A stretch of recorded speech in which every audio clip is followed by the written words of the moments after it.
सुंदरबन के जंगल में एक ठग सियार रहता था। वह बहुत ही निकम्मा और कामचोर था।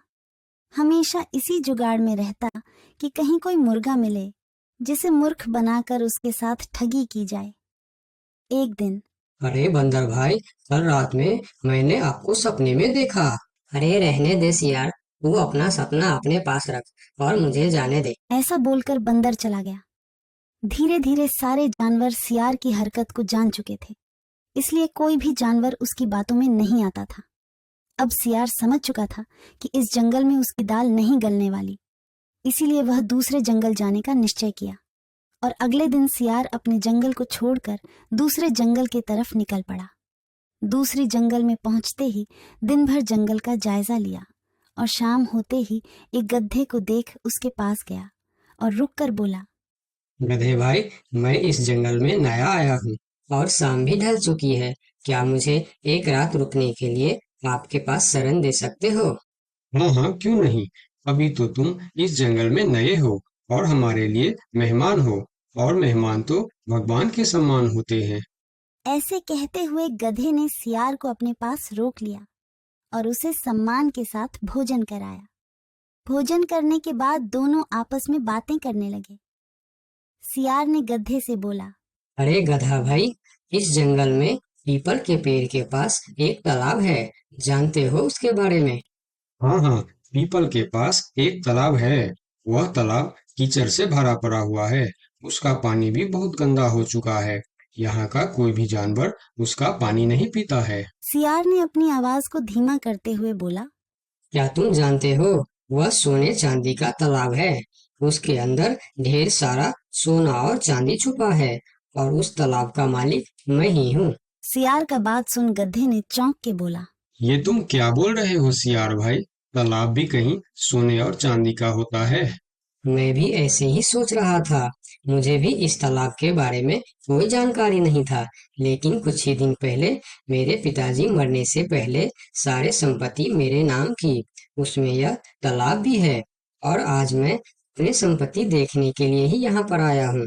यकीन नहीं होता तो यह थैली में देख लो, जो मैंने अभी इस तालाब से निकाला है। सोने के गहने निकालकर गधे को दिखाया, जो उसे ठगने के लिए उसने अपने साथ लेकर आया था।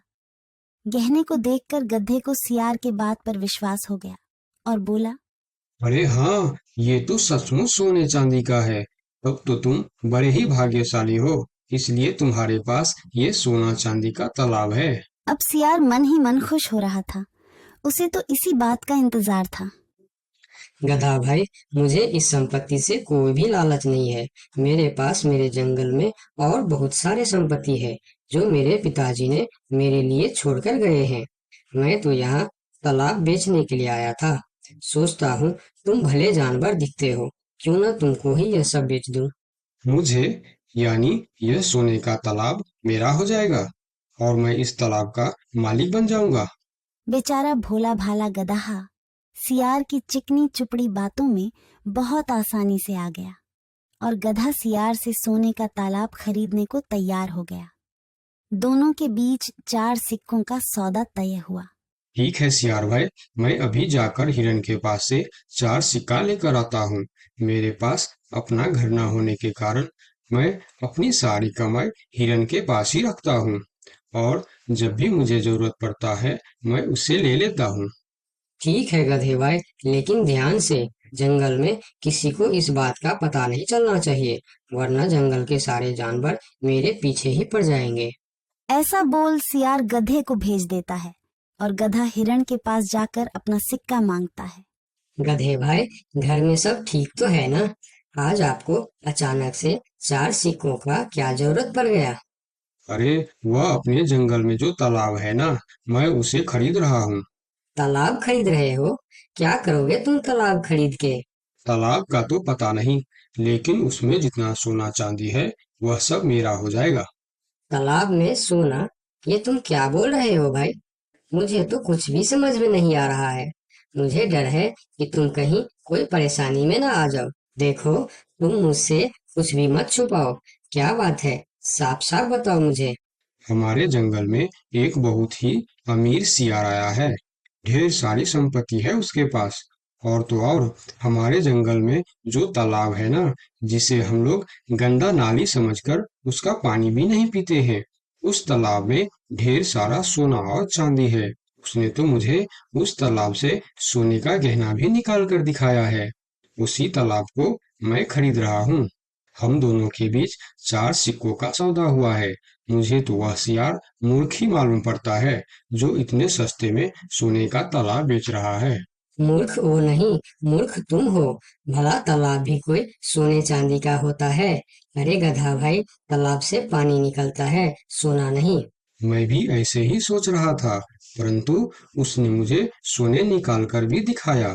गधे भाई, मुझे वह कोई ठग मालूम पड़ रहा है, जो तुम्हारे आंखों में धूल झोंक कर तुम्हें झांसा दे रहा है। मैं एक तरकीब बताता हूँ, जिसे दूध का दूध और पानी का पानी हो जाएगा। कौन सा तरकीब हिरन भाई? तुम ऐसा करो, उस सियार से बोलो कि मेरा हिरन भाई ने कहा है कि लिखा पढ़ी होगा तभी मैं उसे 4 सिक्का दूंगा, और अगर बिना लिखा पढ़ी से ही काम हो जाता है तो मैं सिर्फ एक ही सिक्का दूंगा। अगर वह तालाब सच में सोने की है तो वह लिखा पढ़ी जरूर करेगा, नहीं तो वह एक सिक्के में ही मान जाएगा। हिरण की बात सुनकर गधा हाँ में सिर हिलाया और सिक्का लेकर सियार के पास पहुंचता। सियार भी गधे के आने के इंतजार में उतावला हो रहा था। गधा पहुंचते ही सियार से बोला, सियार भाई, मेरा हिरन भाई ने कहा है, यदि आप लिखा पढ़ी के लिए तैयार हो तो मैं आपको 4 सिक्का दूंगा, वरना बिना लिखा पढ़ी के आप एक सिक्का ले लो और मुझे यह तालाब दे दो। सियार ठग किसी तरह से जल्दी करके सिक्का लेकर वहां से जाना चाहता था। वह बोला, अरे गधे भाई, तुम बड़े अच्छे और भले मालूम पड़ रहे हो, तुमसे क्या लिखा पढ़ी कराना। चलो, तुम एक ही सिक्का दे दो। अब गधे को समझने को कुछ बचा ही नहीं था। गधे को समझ में आ गया कि सियार उसको ठगना चाहता है।